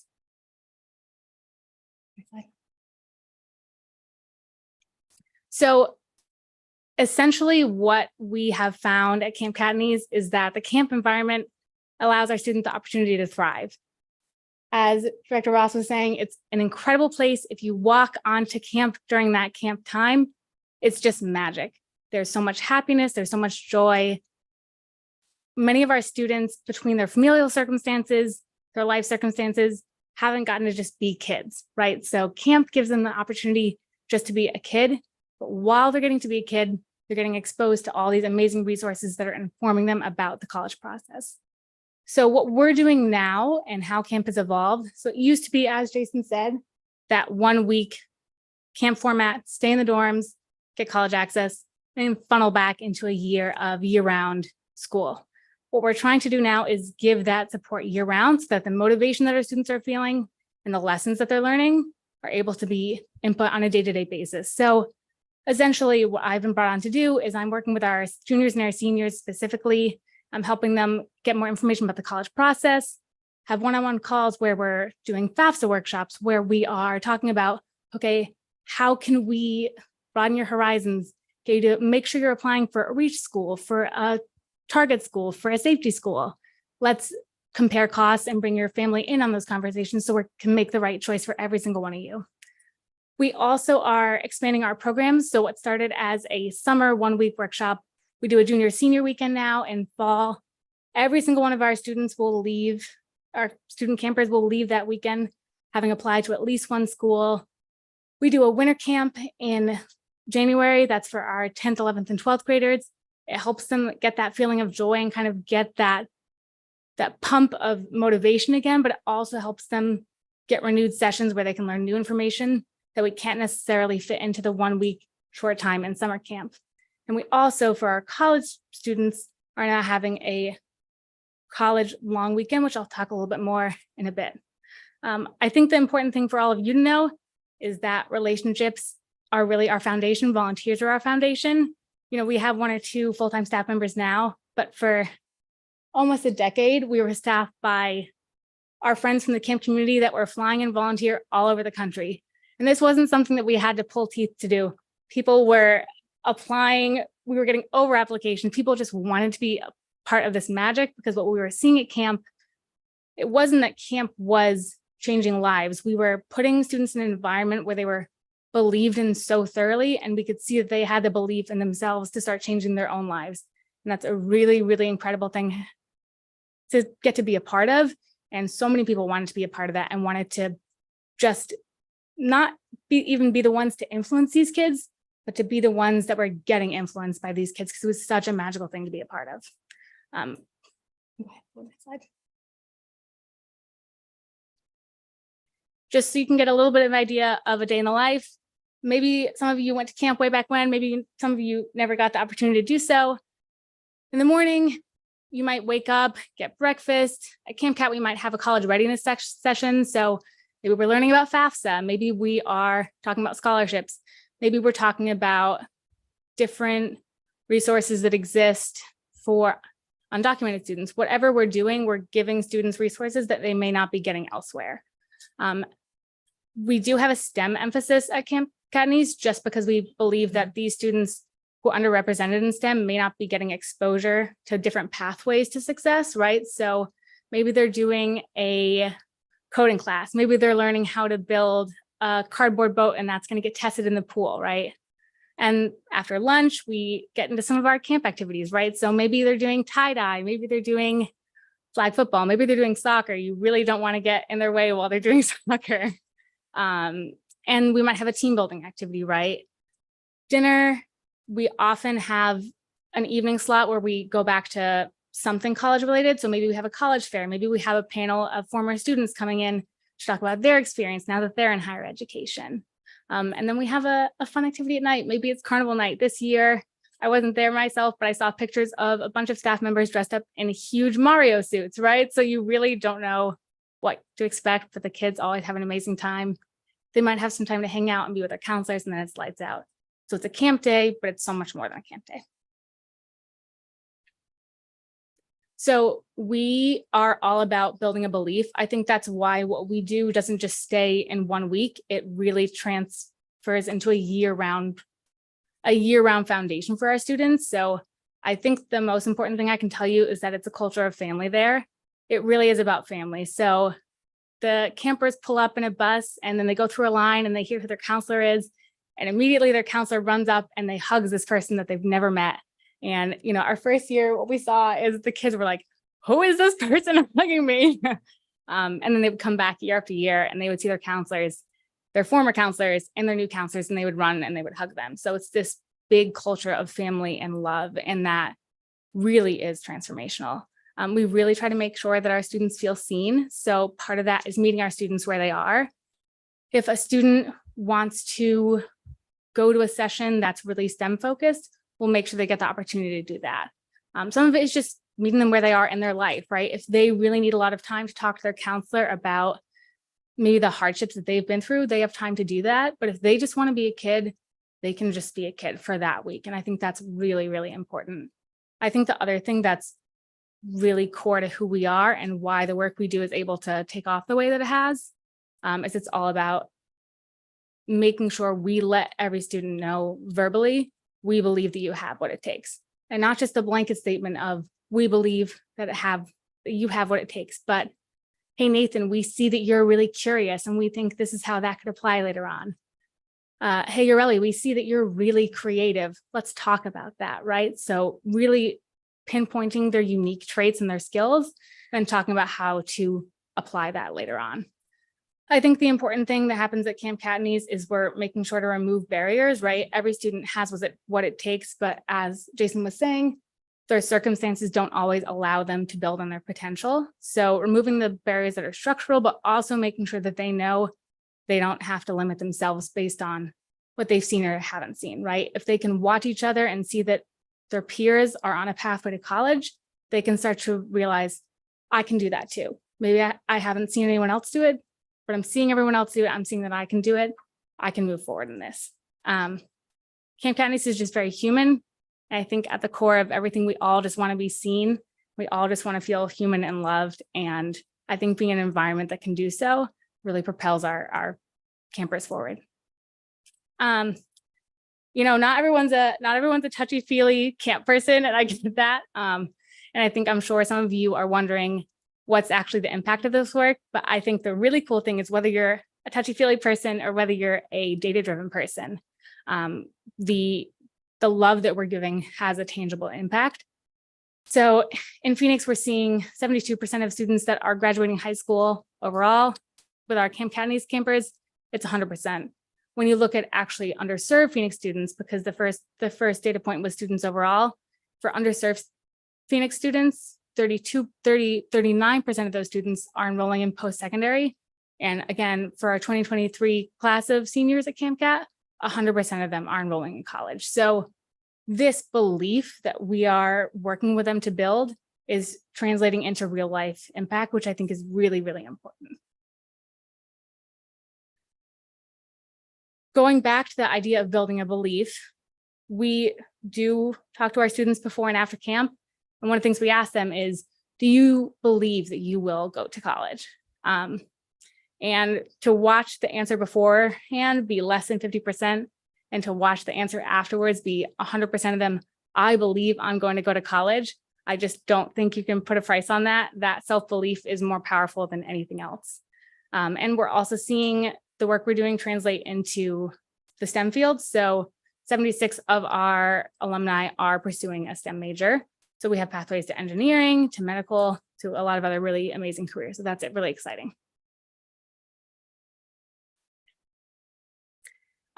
Just a general overview of what we've been able to accomplish in 2023. We have worked with 351 students in high school and in middle school. Even though it started as a high school focused program, we're now also serving 7th and 8th graders. And then what we really started to see, and I talk about this a little on the next slide, what we really started to see is that our incredible alumni who were in college weren't always getting the support they needed in college. So we started to serve our alumni more intentionally. So by throwing alumni events, by sending out email blasts, and then by hosting something new called College Conference. It was basically a long weekend. They could come, they could get back into that camp spirit. Sometimes, you know, that motivation, that belief sags a little bit as time goes on. So being able to host another event, targeting them as college students so that they know, hey, life circumstances have changed, you may be changing. We're still going to support you, but not only are we still going to support you as people, we have resources that we're going to use to support you. We'll help you with the choices and the strategic help in college to get you to college graduation, I think was really, really important. And then finally, bless you, finally, we have been giving out some scholarships to our college students to make sure that even if there are financial barriers, we are doing what we can to either directly reduce those or helping them find scholarships to reduce those.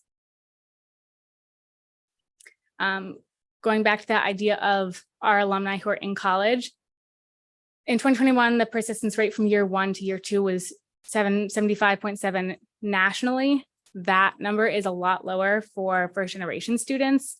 Some of the reasons that that's happening, many of our students, I know this personally, are still helping support their families. They're working 2 and 3 jobs, but also if they are a first generation college student, they haven't necessarily had a parent or a family member go through this. For many of us that were lucky enough to go to college, we had someone to ask those questions to that had that experience before us. Questions about registration, questions about financial issues, right? There's so many things that come up in college that if you don't know what to ask or who to ask, they can really be discouraging and even cause a dropout at some point or a break from college. So we wanted to make sure that all of our students who we were working so hard with and who, more importantly than our work, they were working so hard to get to that point of being in college, weren't then not getting the reward of being in college and were able to get to graduation. So this year, we're basically running a cohort model. We used to, you know, when they were in camp originally, they were all in camp cabins with cabin counselors. I think there's something very familial and very comforting and very, again, relationship driven about that relationship.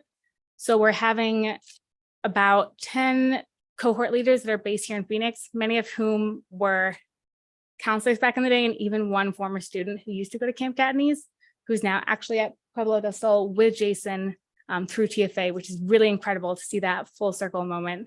They basically will be working with a cohort of 8 to 12 college students who are Camp Katniss alumni to just make sure that the things that may discourage them or confuse them, or even just if they need that support, they're having that and they're proactively reaching out to run events and to be a support system for them.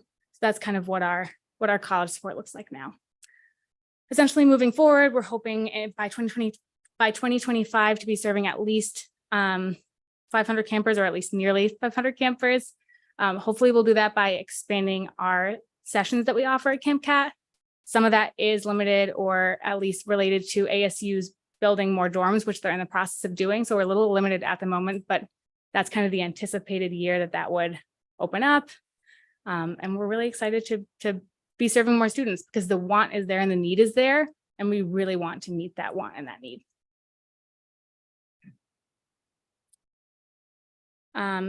We don't want this momentum to stop. We want to serve more campers, support more alumni, deepen our year-round programming that's happening through, again, I was lucky enough to be brought on to do this full-time, which this really is my passion. And I discovered that this was my passion through the work at Camp Cat. So it's really exciting to kind of come back here and be able to contribute at the place that ignited this passion. Really focusing this year on one-on-one check-ins so no one gets lost or falls through the cracks. Offering additional program days. So those programs that we talked about, senior weekend, winter camp, and continuing to build a full-time staff. And we have some ideas about that. We had a nice retreat this weekend as our staff of 3. So hopefully building to a few more members. So thank you so much for your time. Thank you for being a part of this. And thank you for supporting the work that we do. That's just fantastic. Any thoughts or comments? I believe Superintendent Horn wanted to say Yes, something. I have a question for Member Katniss, but first I want to make a comment. I talked earlier about the fact that we canceled contracts of vendors that couldn't show data demonstrating that they had improved students' academics. Camp Katniss is at the other end of the spectrum. 39% of economically disadvantaged kids go to college, and 100% of the graduates of Camp Katniss do. 39%, 100%. That's statistically significant to some power, right? This is my question to Member Katniss. Can Camp Katniss use an extra $500,000 effectively? Absolutely. Okay, you got it. And I should disclose, I'd already told Member Katniss that I'd made the decision to give him $500,000 of ESSER funds, but I thought this would be a good place to announce it publicly. This is very, very impressive, and exactly what these kinds of funds are intended for. The other thing I want to mention is that you want to clap? Is that what Thank you. The other thing I wanted to mention is that Member Katniss has told me his history as a teacher, and I was overwhelmed, really. And so I asked him to write a short autobiography. The Department of Education has a periodical called AZ Edition. Has that been distributed to board members? I don't know. If not, we should be doing that. It hasn't been. Okay, well, we'll give you the back issue and we'll give you this issue, and from now on we'll distribute it to you. Great. But AZ Edition goes to all the schools.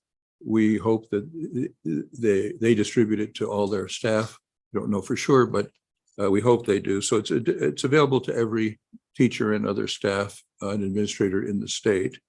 And we've attached Member Katniss's autobiography, a little shortened by me, but otherwise what he wrote. And so that will be available to the whole state. And where that was part of my report, and where I said we were attaching that autobiography, I said that we want to recognize other outstanding teachers, and so we hope that those who have major accomplishments will send us a similar autobiography, and we'll publish one in each edition of AZ Edition. So congratulations to you for outstanding work. Thank you. Thank you, Superintendent. Other thoughts or questions? Yeah, just so amazingly positive and wonderful. And I guess I have a question. You indicated some of your alumni, some of your grads during that first year struggle sometimes. What is there themes? Is there a theme? What's the struggle, and what do we need to be doing better in higher ed to ease that transition from an amazing program like Kent needs to our campuses? I think where we really started to see this was actually during COVID. During 2020, we saw a large number of our students struggling with how to keep up with their classes, but also working at the same time because financial difficulties were a bigger issue than just giving a kid a scholarship for college. A lot of our students, because of how much they care for their families, and these are a lot of like former students of mine, they were trying to do jobs at the same time as college, and that was to support their families. Yeah. And I think that what we saw was that the number one reason why a kid might be struggling is because they're kind of being pulled in two different directions. They're being pulled in one direction, which is, go to college to be able to like help your family in this way, but also go to work to help your family in this way. And so for us, a lot of what we're trying to address is that we want to make sure that you don't have to worry about all these other things. And so, for instance, if a kid also needs help with, books or flights, or we have a lot of kids that have ended up at the University of Notre Dame, and so they need coats and different things like that. We also want to try to take care of those burdens as well, but also just knowing how to talk to someone. The largest area of need is our kids not finding help in the financial aid offices. And we actually, full transparency, we had a kid who dropped out of one of our schools here, and it was because he couldn't get through to the financial aid office. And so he called a whole bunch of times and he just thought, well, I guess if they don't want to call me back, then I'm not a student anymore. And he just stopped going. And so we are doing this cohort model where if a kid has an issue, they can then have that mentor, that person that they can reach out to, and then they alert us. And we are then, behind the scenes using our connections, but not every single kid has that capability of having that mentor, that connector. And so I think that anything that we can do to help the financial aid office to be able to talk to kids like more regularly and assure them that things are going to be okay, I think is like a huge thing. Thank you. One last super quick question. At Arizona Western College, we're now 60% female, and last May, 2/3 of our graduates were female. Are you having challenges attracting and retaining men? And if you're not having challenges, we'll need to talk, because we are. We actually have more men than females Wow. right now. Not by much. Like I think last year we had about 20 more male campers than we did female campers. But I think a lot of that stems from having these male role models in their life that are their counselors, that they can immediately see as people that they can emulate. One thing that we didn't talk about was my favorite night of camp is the last night of camp, because we have graduation. And at graduation, as I think you saw in the presentation, our kids are going to 35 different high schools, but a large portion of them, not all of them, but it started out as former students of mine. And I would say about 85% of them are still students that came from the Isaac School District, but now we've expanded to, anyone that wants to come. However, we fill up in 2 days' time for registration, and we have a big wait list. So that's one of the reasons why we want to expand. And at graduation, this is the first time that a lot of these kids have been together since they were in 8th grade. And they're wearing their caps and gowns from all their different high schools. And so many of these kids have said that this is more important to them than their own high school graduations, because it's a celebration of their community. It's a celebration of one another. It's a celebration of their families. And you see kids that are in 7th and 8th grade looking up to them, and they're saying to each other, as these kids are walking down in their caps and gowns and they're saying where they're going to college, they can't wait to do that someday as well. And so it's this visualization that cannot be, there's no other way to do it except for allowing kids to see themselves in someone else's shoes. And that aspect is so, you can just feel the energy. No one leaves that room without crying.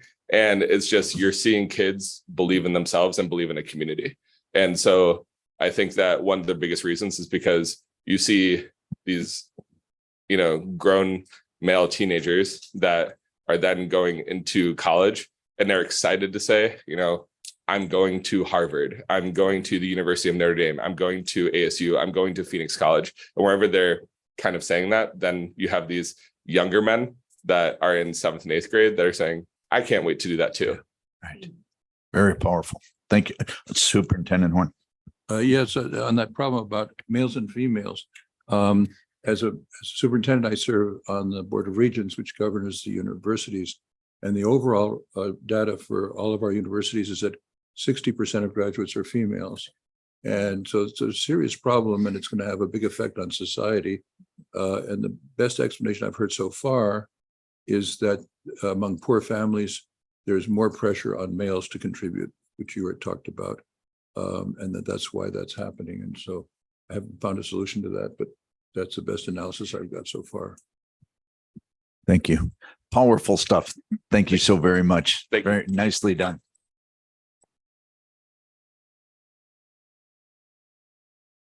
Back up here, Jason, get to work. I'm going to move us on to number 6, call to the public. This is the time for comment on items on the consent agenda portion of the enforcement actions. All speakers will once again be limited to 2 minutes. Director Ross, have we received any requests to speak?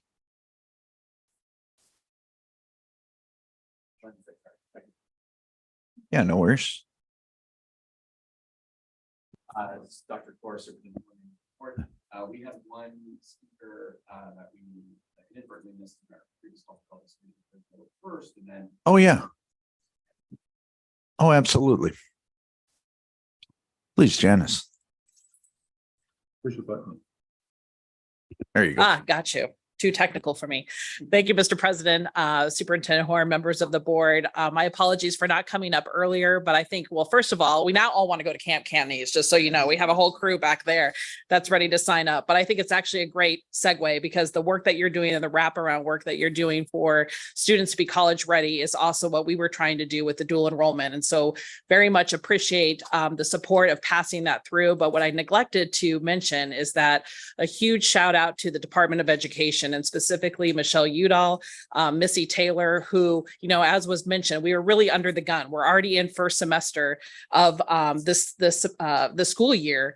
And we had kind of an odd session where the bill actually does not take effect until the end of October. And so in conversations with the department of saying, we need to really get in front of this, make sure that we have the implementation program so that we can get this out to schools, so we get this out to community colleges, universities, and they were ready to go and held a number of stakeholder meetings, working with Senator Kaiser, working with the governor's office, working with other stakeholders. And so just a huge amount of appreciation, Superintendent Horn, to your staff. We wouldn't have been at this position if it wasn't for that. So I just, you know, we always wanted those opportunities to thank the folks that do great work, and I appreciate the time. Thank you. Dr. Core, Superintendent Horn, members of the board. Up next is Athalia Davis.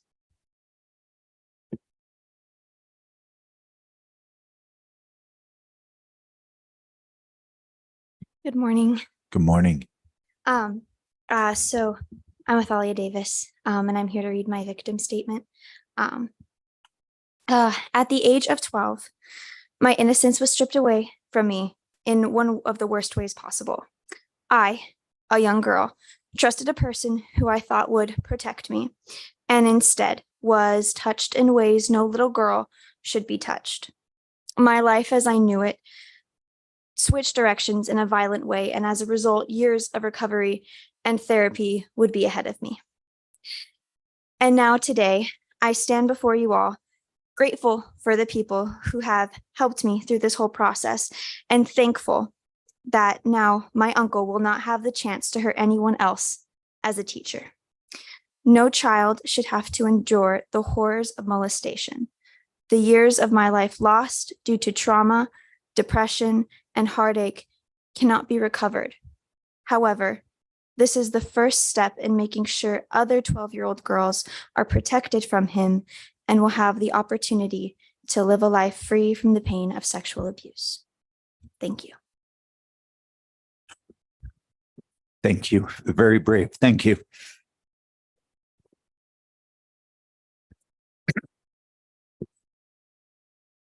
Dr. Core, Superintendent Horn, members of the board, that concludes this call to the public. Okay. Let's move on to number 7, consent agenda.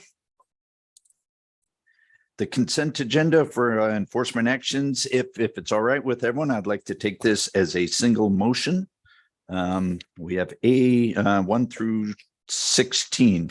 Any objection to taking it as a single motion? All right.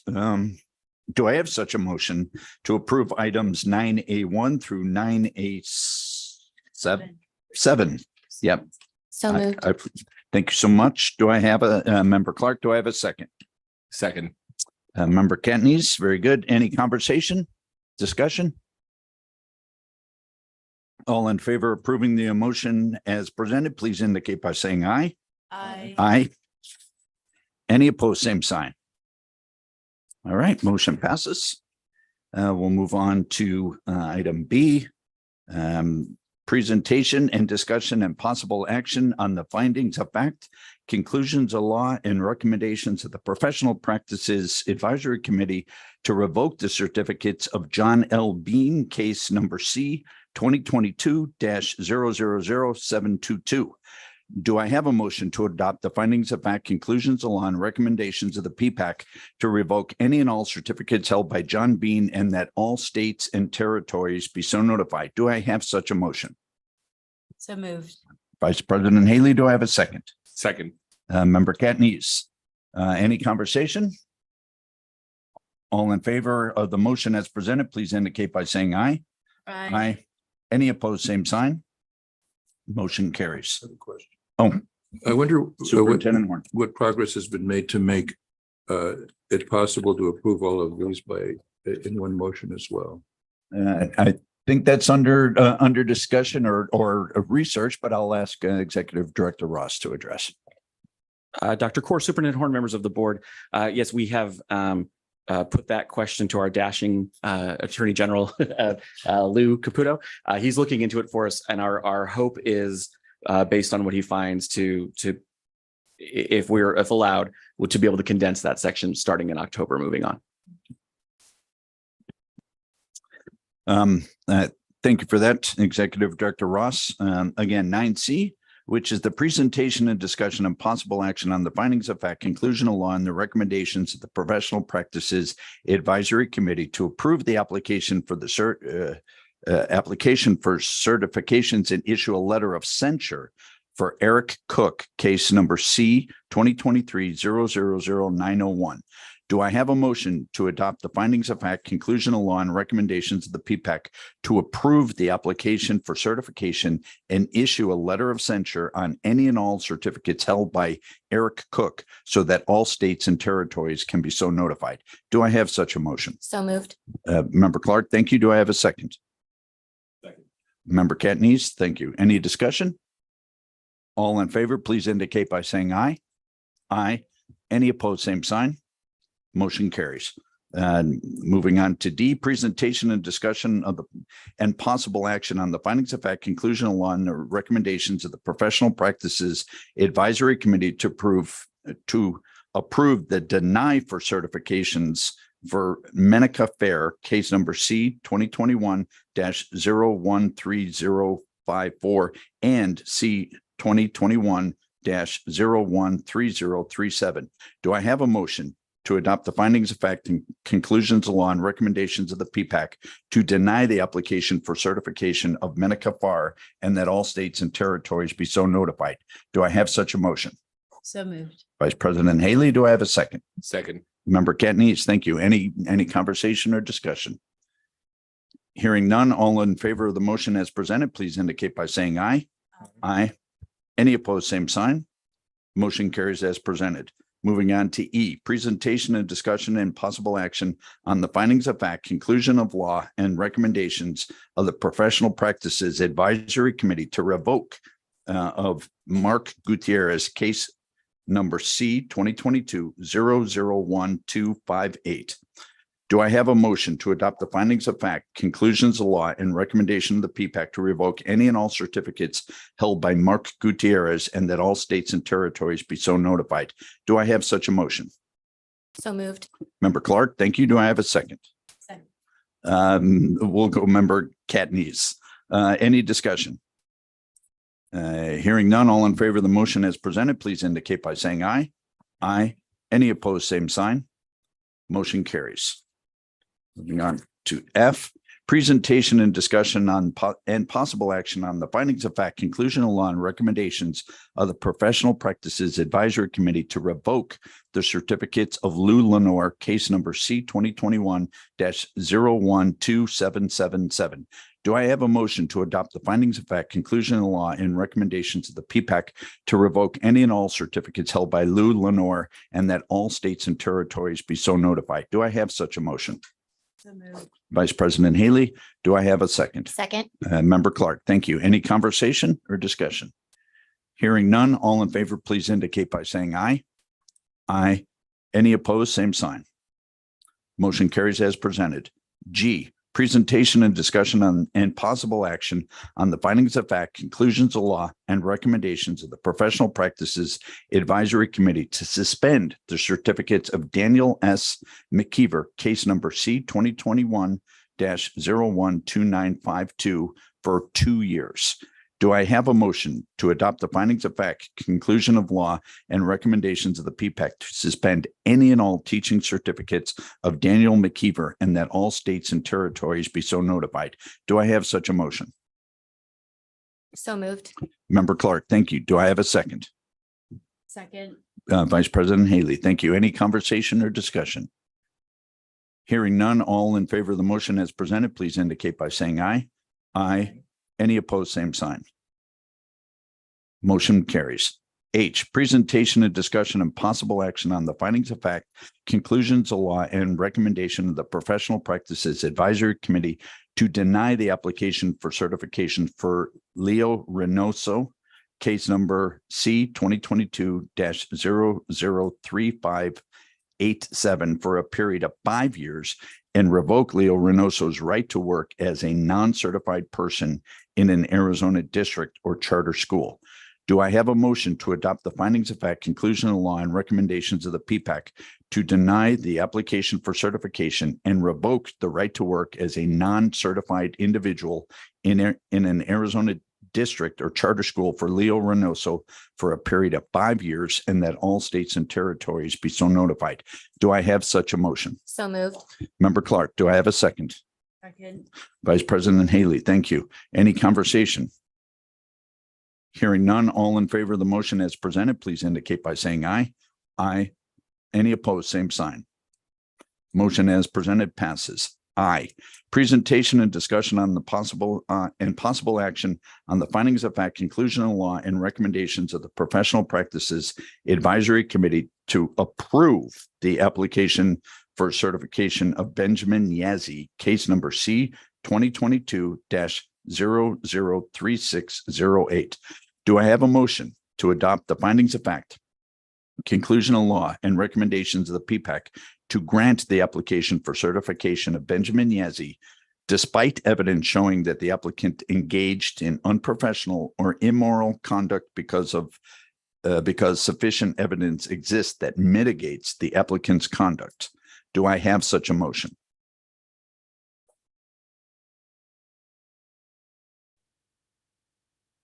So move. Member Catanese, do I have a second? Second. Member Clark, any conversation or discussion? All in favor of approving the motion as presented, please indicate by saying aye. Aye. Any opposed, same sign. Motion passes as presented. J, presentation and discussion and possible action on the findings of fact, conclusion of law, and recommendations of the Professional Practices Advisory Committee to revoke the certificates of Marcy Zerwinski, case number C 2021-013200. Do I have a motion to adopt the findings of fact, conclusions of law, and recommendations of the PPAC to revoke any and all certificates held by Marcy Zerwinski, and that all states and territories be so notified? Do I have such a motion? So moved. Member Clark, do I have a second? Second. Vice President Haley, any conversation or discussion? Hearing none, all in favor of the motion as presented, please indicate by saying aye. Aye. Any opposed, same sign. Motion carries. All right, we can all take a breath now and move on to 10. Director Ross, you want to share any updates and remind us as to when our next meeting might be?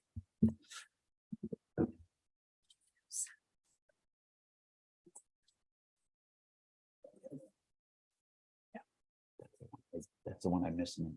Right?